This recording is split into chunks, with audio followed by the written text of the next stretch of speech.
Hello friends, welcome to Knowledge Shower. एक बहुत ही इंपॉर्टेंट वीडियो एंड टॉपिक के साथ आपके बीच में आया हूं और आज हम डिस्कस करेंगे इंडियन कॉन्ट्रैक्ट एक्ट 1872।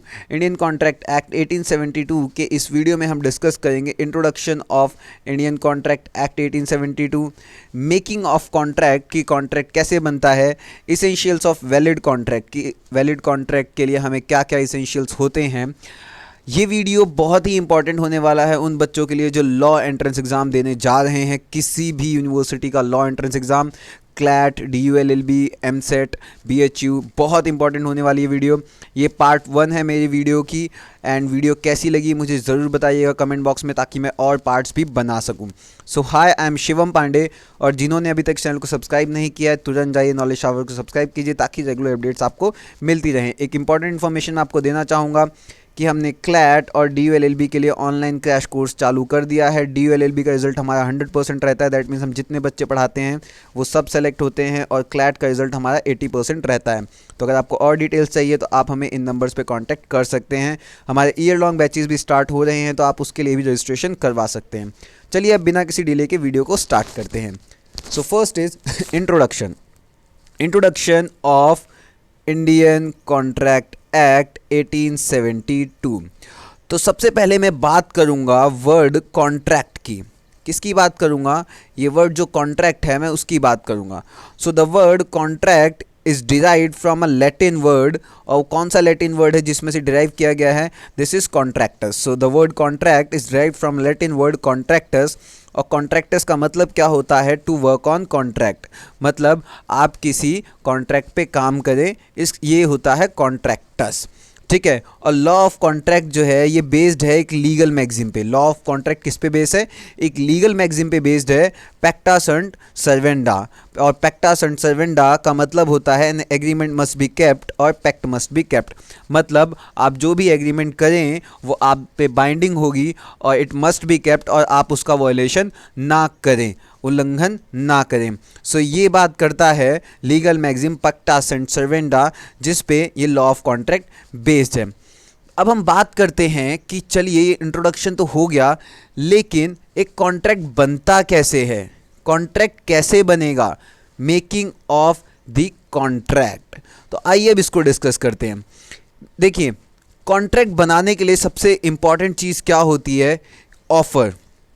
सबसे पहले एक ऑफर होना चाहिए। ऑफर का मतलब क्या होता है? ए और बी कॉन्ट्रैक्ट बनाना चाह रहे हैं। ए जो है बी की गाड़ी खरीदना चाहता है, तो ए क्या करेगा? बी को ऑफर करेगा कि मैं आपकी रेड गाड़ी खरीदना चाहता हूँ। ए क्या करेगा? बी को ऑफर करेगा कि मैं आपकी रेड गाड़ी खरीदना चाहता हूँ।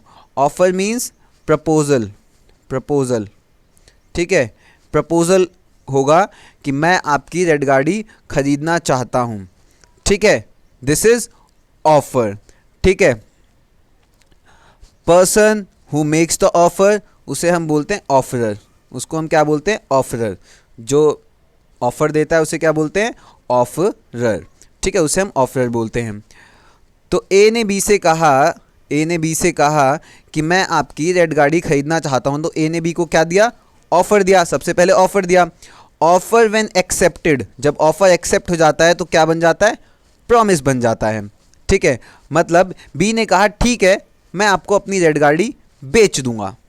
बी ने क्या कहा? मैं आपको अपनी रेड गाड़ी बेच दूंगा। ए ने क्या कहा? पहले ए ने क्या कहा था कि मैं आपकी रेड गाड़ी खरीदना चाहता हूँ। फिर बी ने कहा ठीक है, एक्सेप्ट कर लिया उस चीज़ को कि ठीक है आप खरीदना चाहते हो तो मैं अपनी रेड गाड़ी आपको बेच दूंगा। ठीक है, तो अब दोनों के बीच में क्या हो गया? प्रॉमिस हो गया। और प्रॉमिस के साथ अगर कोई कंसिडरेशन अटैच हो, कंसिडरेशन मतलब a thing of some value, a thing of some value, उसे हम कंसिडरेशन कहते हैं। सो बेसिकली यहाँ पर आप ये ले लीजिए मनी। मतलब ए ने बी को कहा कि मैं आपकी गाड़ी खरीदना चाहता हूँ रेड वाली। बी ने कहा ठीक है मैं अपनी रेड गाड़ी आपको बेच दूंगा। और ए कहता है ठीक है मैं आपकी जो गाड़ी है वो 5 लाख रुपए में खरीदूंगा। बी कहता है ठीक है मैं 5 लाख में बेच दूंगा। तो ये 5 लाख रुपए जो है ना, 5 लाख रुपए, ये तो हो गया कंसिडरेशन। ठीक है, ए ने जब बी को कहा मैं आपकी गाड़ी खरीदना चाहता हूँ, वो हो गया ऑफ़र, ठीक है। बी ने जब ये ऑफ़र एक्सेप्ट कर लिया तो क्या बन गया, अब ये प्रॉमिस बन गया, ठीक है। और प्रॉमिस के साथ क्या अटैच है, कंसिडरेशन, ठीक है। आ रही है बात समझ। So offer when accepted it become promise, और प्रॉमिस के साथ जब कंसिडरेशन अटैच होता है तो वो क्या बन जाता है, एग्रीमेंट। तो दोनों के बीच में, ए और बी के बीच में क्या बन गया, अब एक एग्रीमेंट बन गया, ठीक है। सो ए ने बी को ऑफ़र किया, ठीक है, कि मैं आपकी गाड़ी खरीदना चाहता हूँ। बी ने ऑफ़र एक्सेप्ट कर लिया कि ठीक है मैं आपको अपनी गाड़ी बेच दूंगा। ए कहता है मैं आपकी गाड़ी 5 लाख में खरीदना चाहता हूँ। बी ने कहा ठीक है मैं 5 लाख में बेच दूंगा। सो 5 लाख कंसिडरेशन है और ऑफ़र किया उसने, ऑफ़र एक्सेप्ट हो गया। Now it become a agreement, ठीक है। क्या बन गया, एग्रीमेंट बन गया।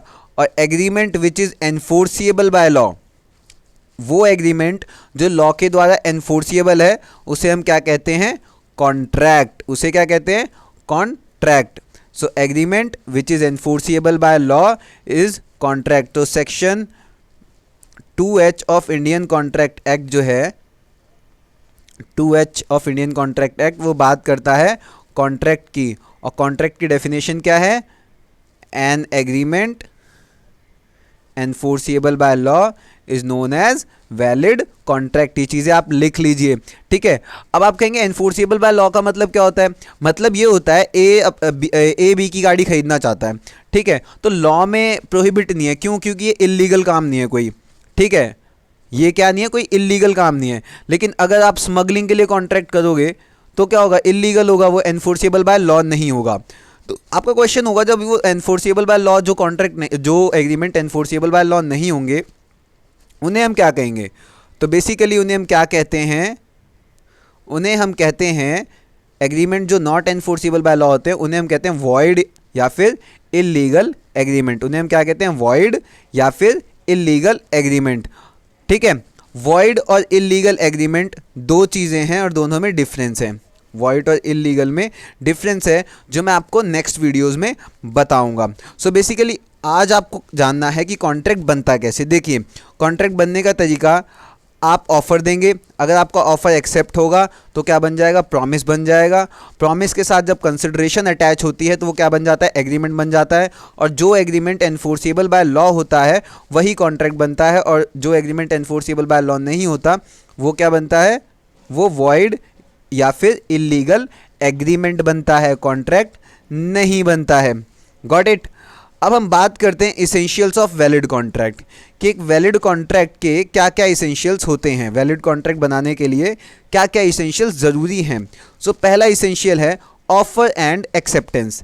एक वैलिड ऑफ़र होना चाहिए, एक वैलिड एक्सेप्टेंस होना चाहिए।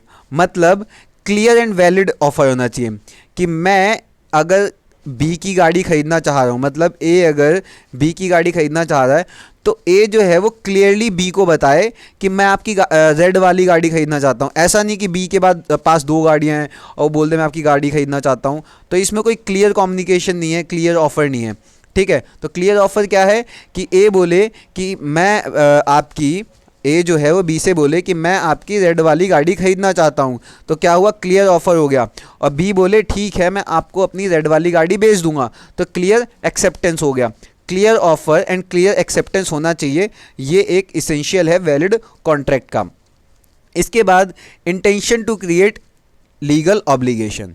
Intention to create legal obligation बहुत ज़रूरी है। मतलब कि जब आप कॉन्ट्रैक्ट कर रहे हो तो ऐसा होना चाहिए कि आपका इंटेंशन होना चाहिए कि हाँ आप ये लीगल ऑब्लिगेशन क्रिएट कर रहे हो। फॉर एग्जांपल जैसे हस्बैंड और वाइफ हैं, ठीक है। अब हस्बैंड सुबह जाता है घर से और वो अपनी वाइफ को कहता है कि मैं शाम को आऊँगा तो तुम्हें मूवी पे ले चलूँगा, ठीक है। हस्बैंड अपनी वाइफ को क्या कहता है कि मैं शाम को आऊँगा तो आपको कहाँ पे ले चलूँगा, मूवी पे ले चलूँगा। लेकिन अब उसका वर्कलोड ज़्यादा हो जाता है हस्बैंड का, वो शाम को आ नहीं पाता घर, तो मूवी पे जा नहीं पाता। तो क्या वाइफ उसे सू कर सकती है कोर्ट में कि इस बंदे ने मुझे प्रॉमिस किया था और मैंने वो एक्सेप्ट कर लिया था और लेकिन ये मुझे लेके नहीं गया मूवी पे। तो is it a intention to create legal obligation, क्या यहाँ पे कॉन्ट्रैक्ट बनेगा? तो कोर्ट इसमें कहता है नहीं बनेगा। क्यों नहीं बनेगा? Because social agreement are not contract, social agreement जहाँ पे होते हैं वहाँ पर क्या होता है, इंटेंशन नहीं होता पार्टीज़ का कि वो लीगल ऑब्लिगेशन बना रहे हैं। ठीक है, सोशल एग्रीमेंट जहाँ पे भी सोशल एग्रीमेंट की बात होती है जैसे फिड्यूशियरी रिलेशनशिप में, वहाँ ये चीज़ होती है कि इंटेंशन नहीं है लीगल ऑब्लिगेशन बनाने का। सो बेसिकली क्या है, intention to create legal obligation कैसे असर्ट करते हैं, वो असर्ट करते हैं from the terms of the agreement, कि एग्रीमेंट के टर्म्स क्या हैं। कभी भी आपको इंटेंशन जाननी होगी, इंटेंशन एक बहुत ही इंपॉर्टेंट क्राइटेरिया है जिससे असर्टेन किया जाता है कि एक वैलिड कॉन्ट्रैक्ट है कि नहीं है। तो वो इंटेंशन कैसे पता करते हैं, एग्रीमेंट के जो टर्म्स हैं उनसे एंड द सराउंडिंग सर्कमस्टांसेस उनसे। एक बहुत ही इंपॉर्टेंट केस लॉ था जिसमें क्या होता है कि एक कार्बोलिल स्मोक बॉल फैक्ट्री का केस था। उसमें क्या होता है, उसमें जो फैक्ट्री होती है वो अपने कस्टमर्स को कहती है कि अगर आप हमारी मेडिसिन्स लेंगी या दवाइयाँ या बॉल्स लेंगी, स्मोक बॉल्स लेंगी, तो आपको कभी इन्फ्लुएंज़ा नहीं होगा। अनफॉर्चुनेटली एक कस्टमर लेता है और उसे इन्फ्लुएंज़ा हो जाता है, तो उसको सू करता है कंपनी को। तो कंपनी कहती है हमारा कोई इंटेंशन नहीं था कि लीगल ऑब्लिगेशन हम क्रिएट करें। तो इस केस में क्या होता है, कोर्ट कहता है कि जब आपने ये चीज़ एडवर्टाइजमेंट में दी कि ये खाने से इन्फ्लुएंजा नहीं होगा और कस्टमर ने पैसे दे के ख़रीद लिया, तो दैट मीन्स ऑफ़र जो है एक्सेप्ट हुआ, उसके साथ मनी जो है कंसिडरेशन अटैच थी, एक एग्रीमेंट बन जाता है और एक एग्रीमेंट के साथ साथ ये एग्रीमेंट एनफोर्सिबल बाय लॉ है, तो ये कॉन्ट्रैक्ट बन गया है। तो यहाँ पे क्या है, इंटेंशन असर्टेन की जा सकती है और इसलिए यहाँ पर एक कॉन्ट्रैक्ट बना है and terms of the agreement बता रहे हैं कि एक वैलिड कॉन्ट्रैक्ट है ये। सो इंटेंशन टू क्रिएट ऑब्लिगेशन जो है वो basically terms of the agreement से होता है और सराउंडिंग सर्कमस्टांसेस से होता है। थर्ड इसेंशियल जो है वैलिड कॉन्ट्रैक्ट का वो है देयर इज सम कंसिडरेशन। भाई कोई कंसिडरेशन होनी चाहिए, ऐसा नहीं होना चाहिए कि वैलिड कंसिडरेशन ना हो। आप किसी को 1 रुपये में अपना घर नहीं बेच सकते, इट्स अ सेंसलेस थिंग। ठीक है, तो एक सेंसिबल वे में अगर हम देखें तो एक सम कंसिडरेशन होना चाहिए। अगर आप किसी को घर बेच रहे हो तो there shall be some consideration, और वो वैलिड कंसिडरेशन होना चाहिए। ऐसा नहीं होना चाहिए कि आप इतना ज़्यादा लॉस कर रहे हैं जो एक्सेप्टेबल ही नहीं है, कि इतना लॉस कैसे कोई बंदा वो कर सकता है। ठीक है, सो बेसिकली कंसिडरेशन अटैच होनी चाहिए, उसके साथ वैलिड कंसिडरेशन होगी। ठीक है, पार्टीज़ आर कॉम्पिटेंट, जो पार्टीज़ कॉन्ट्रैक्ट कर रही हैं वो कॉम्पिटेंट हों। मतलब ये कि वो इतनी समझदार हों लॉ की नज़र में, कानून की नज़र में, कि वो समझ सकें कि सही गलत क्या है और वो कॉन्ट्रैक्ट कर सकें, करने के लायक हों। सो कौन कौन सी पार्टीज़ कॉम्पिटेंट नहीं होती वो मैं आपके बता देता हूँ। माइनर जो होता है वो कॉम्पिटेंट नहीं होता। आप माइनर के साथ अगर कॉन्ट्रैक्ट करेंगे तो आपका जो कॉन्ट्रैक्ट होगा वो वॉइड होगा। ठीक है, वॉइड एब इनिशियो। क्या होगा, वॉइड एब इनिशियो। वॉइड एब इनिशियो का मतलब होता है फ्रॉम द वेरी बिगनिंग वो वॉइड होगा। Second, person disqualified by law. आप उन लोगों के साथ भी कॉन्ट्रैक्ट नहीं कर सकते जो डिस्क्वालीफाइड बाय लॉ है, जैसे एलियन एनिमी हो गया। एलियन एनिमी मतलब भारत पाकिस्तान का युद्ध छिड़ा तो पाकिस्तान के लोग हमारे लिए क्या हो जाएंगे, एलियन एनिमी। ठीक है, कॉन्विक्ट, किसी ऐसे व्यक्ति के साथ नहीं कर सकते जो सज़ा काट रहा है, तो आप जो है किसी माइनर के साथ नहीं कर सकते। पर्सन डिस्क्वालीफाइड बाय लॉ इनके साथ नहीं कर सकते। अब मान लीजिए फॉर एग्जांपल माइनर है, कोई बच्चा है, आपने उसके साथ कॉन्ट्रैक्ट किया और उसका घर गिरवी रख लिया और आपने पैसे दे दिए। इस केस में जो कॉन्ट्रैक्ट है वो क्या है, वॉइड है, वॉइड एब इनिशियो। तो अगर साहूकार माइनर से कहेगा मुझे मेरा पैसा वापस दे, तो इस केस में कोर्ट क्या कहता है कि भाई आपको पैसा वापस नहीं मिल सकता। क्यों, क्योंकि आपने माइनर के साथ कॉन्ट्रैक्ट किया है जो वॉइड एब इनिशियो है। ठीक है, अच्छा, लेकिन कौन कौन से केसेस में माइनर के साथ अगर आप कॉन्ट्रैक्ट करोगे तो वैलिड होगा, मैं वो बता देता हूँ। अगर आप किसी को माइनर को इसेंशियल चीज़ प्रोवाइड कर रहे हैं, मतलब किसी माइनर को चोट लग गई है और आप उसे हॉस्पिटल ले गए और आपने उसकी सारी दवाइयों का खर्चा दे दिया। ठीक है, तो उस केस में आप जो है कॉम्पिटेंट हो कि आप उससे उन दवाइयों का पैसा वसूल कर सको और आप उसके गार्जियन से या पेरेंट से उस पैसा ले सकते हो। सो ये जो होगा ये एनफोर्सिएबल होगा। ठीक है, अब इसके बारे में डिटेल में हम आगे नेक्स्ट वीडियोज़ एंड पार्ट्स में डिस्कस करेंगे। अगला जो इम्पॉर्टेंट पॉइंट है for a valid contract is free consent, कि फ्री कंसेंट होना चाहिए। मतलब मैं अगर बी के साथ कॉन्ट्रैक्ट कर रहा हूँ, मतलब ए अगर बी के साथ कॉन्ट्रैक्ट कर रहा है तो फ्रीली होना चाहिए। ऐसा नहीं होना चाहिए कि वो कॉन्ट्रैक्ट जो है किसी दबाव में हो रहा हो। सो बेसिकली जो कॉन्ट्रैक्ट हो it should be free from coercion, undue influence, fraud, misrepresentation या मिस्टेक। इनसे फ्री हो, मतलब फ्रॉड या कोअर्शन, मिसरिप्रेजेंटेशन, मिस्टेक के थ्रू कॉन्ट्रैक्ट ना हो, फ्री माइंड से कॉन्ट्रैक्ट हो। ठीक है, क्या हो? फ्री माइंड से कॉन्ट्रैक्ट हो। अच्छा, कॉन्ट्रैक्ट बनाने के लिए एक इम्पॉर्टेंट चीज़ जो होती है वो होती है कॉन्सेंसस एड आइडम।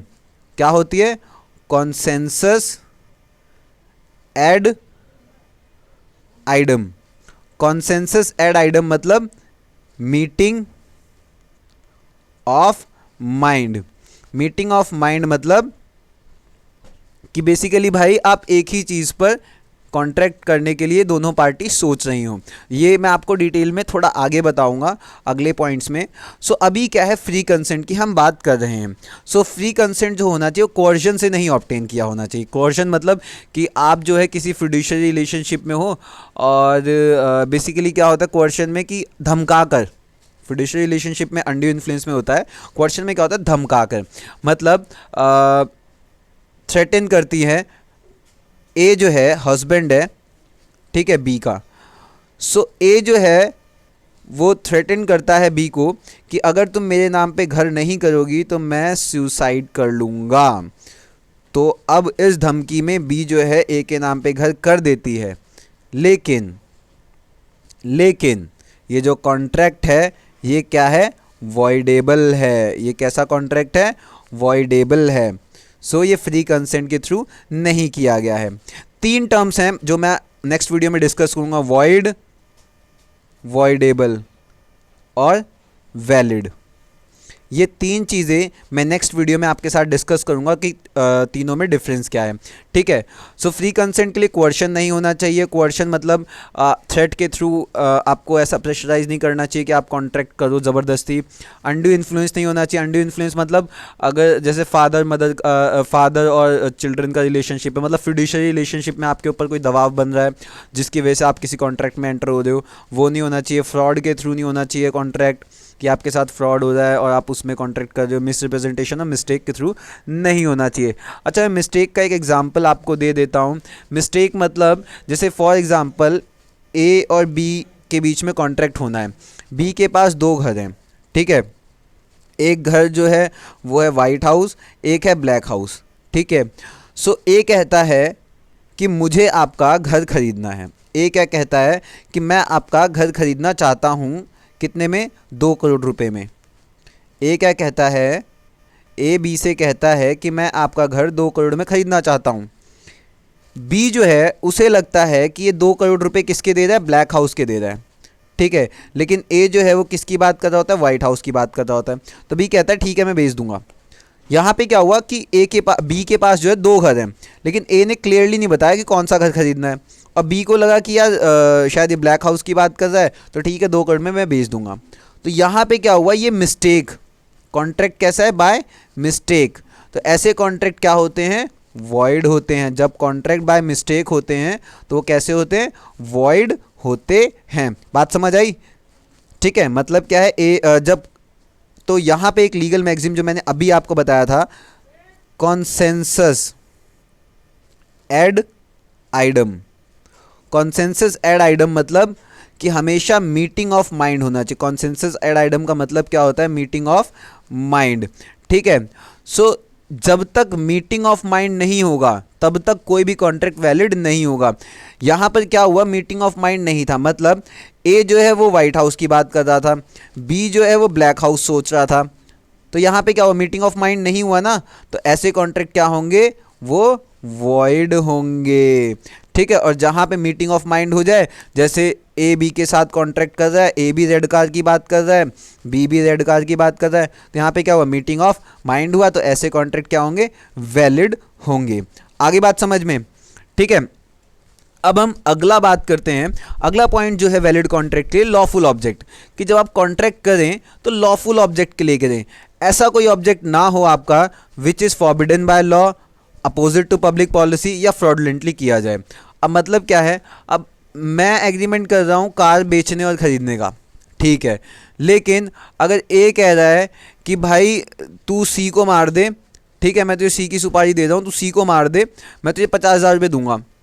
ए ने भाई सी को मार दिया, लेकिन बी जो है 50,000 रुपये नहीं देता, तो क्या ए कोर्ट जा सकता है कि भाई बी मुझे 50,000 रुपये नहीं दे रहा तो इसको एनफोर्स करो? नहीं जा सकता। क्यों? क्योंकि ये इलीगल एग्रीमेंट था, and illegal agreement is not enforceable by law, तो कोर्ट आपको ही उठा के जेल में डाल देगा। ठीक है, तो भाई लॉफुल ऑब्जेक्ट होना चाहिए हमेशा, ऐसा कोई ऑब्जेक्ट नहीं होना चाहिए which is forbidden by law या फिर अपोजिट टू पब्लिक पॉलिसी हो। बात समझ आई? अगला है agreement must not be expressly declared to be void. That's very important. मतलब एग्रीमेंट जो है ऐसा नहीं होना चाहिए which is expressly declare to be void, जैसे agreement in restraint of marriage या फिर trade and agreement by way of wager. मतलब क्या है agreement in restraint of marriage और ट्रेड का? मतलब क्या है कि भाई ए जो है वो ए और बी जो है, ठीक है, दो लोग हैं, तो ए बी को कहता है कि भाई तू मेरे अलावा किसी और के साथ शादी नहीं करेगी, तू मेरे अलावा किसी और के साथ शादी नहीं करेगी।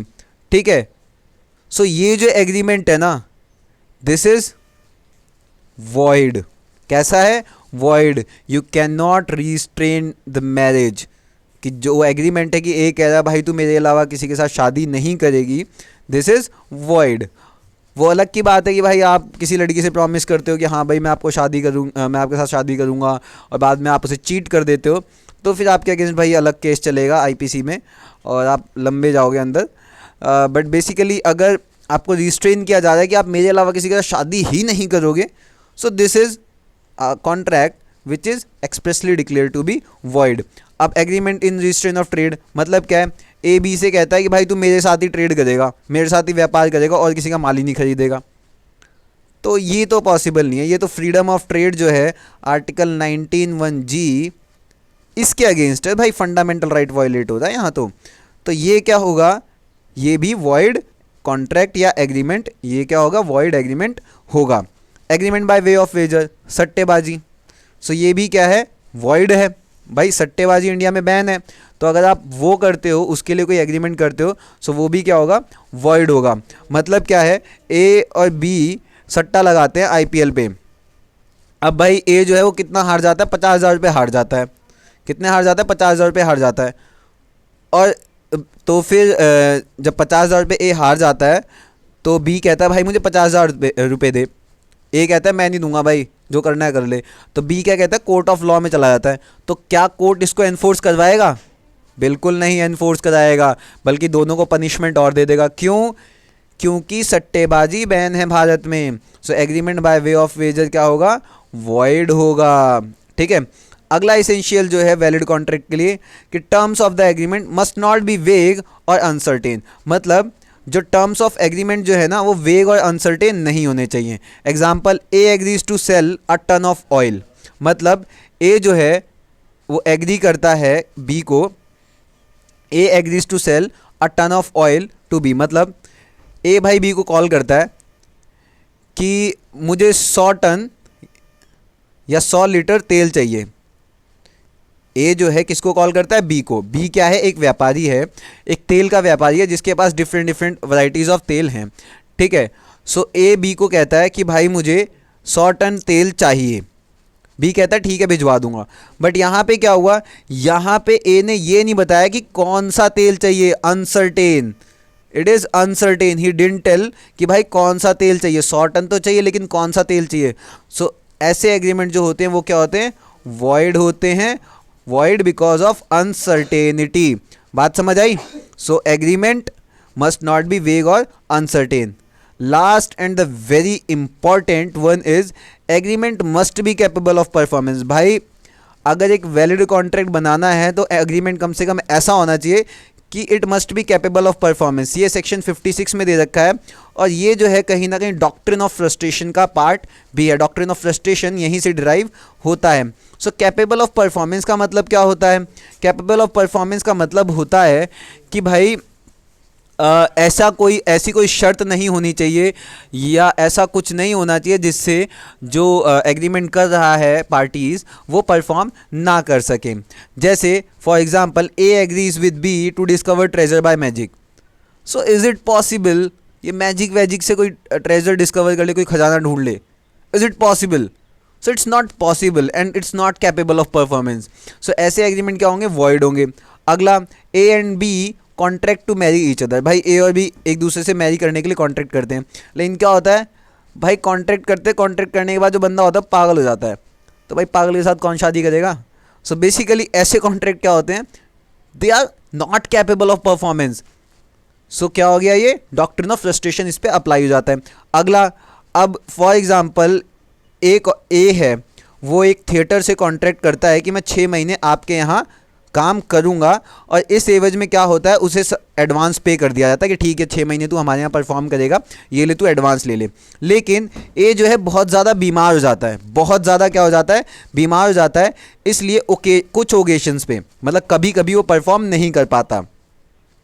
तो जब वो कभी कभी परफॉर्म नहीं कर पाता, the contract to act on those occasion वो क्या हो जाता है? बिकम वॉइड हो जाते हैं। तो उस ओकेजन की जो उसकी दिहाड़ी होती है ना वो ख़त्म कर दी जाती है और उस ओकेजन पे जो कॉन्ट्रैक्ट होता है वॉइड हो जाता है। और जो थिएटर ग्रुप है वो ए को ब्रीच ऑफ कॉन्ट्रैक्ट के लिए सू नहीं कर सकता। वो कोर्ट ऑफ लॉ में नहीं जा सकता कि भैया इसने ब्रीच कर दिया तो आप इसको सज़ा दो या पनिशमेंट दो। क्या होगा? ब्रीच के लिए आपको नहीं केस आप पे कर सकता और आपको कोई सज़ा नहीं होगी। अगला, a contract to take in cargo for B at a foreign port. अब बेसिकली क्या है कि ए और बी के बीच में कॉन्ट्रैक्ट हुआ और A contracts to take in cargo for B at foreign place. तो एक बी को कहता है कि भाई मैं आपको एक फॉरेन पोर्ट पे ले चलूँगा, लेकिन अनफॉर्चुनेटली क्या होती है जो ए की गवर्नमेंट होती है और बी की जो गवर्नमेंट होती है उनके बीच में क्या हो जाता है? वॉर हो जाता है। तो ऐसे केस में ये पॉसिबल नहीं है कि ये कॉन्ट्रैक्ट एनफोर्स हो सके, तो ये कॉन्ट्रैक्ट भी क्या हो जाता है? It is declared void. So ऐसे कॉन्ट्रैक्ट जो कैपेबल ऑफ परफॉर्मेंस नहीं होते, ऐसे कॉन्ट्रैक्ट क्या होते हैं? वॉइड होते हैं अकॉर्डिंग टू सेक्शन 56 और ये डॉक्ट्रिन ऑफ फ्रस्ट्रेशन में भी आते हैं। So friends that's all for today. I hope आपको समझ आया होगा introduction, making of Indian Constitution या making of contract, and next one is essentials of valid contract. Thank you so much. Video अच्छी लगी हो तो लाइक कीजिए, कमेंट कीजिए एंड शेयर भी कीजिए एंड मुझे बताइए कि क्या हमें और पार्ट्स बनाने चाहिए आपके लिए या नहीं। Thank you so much.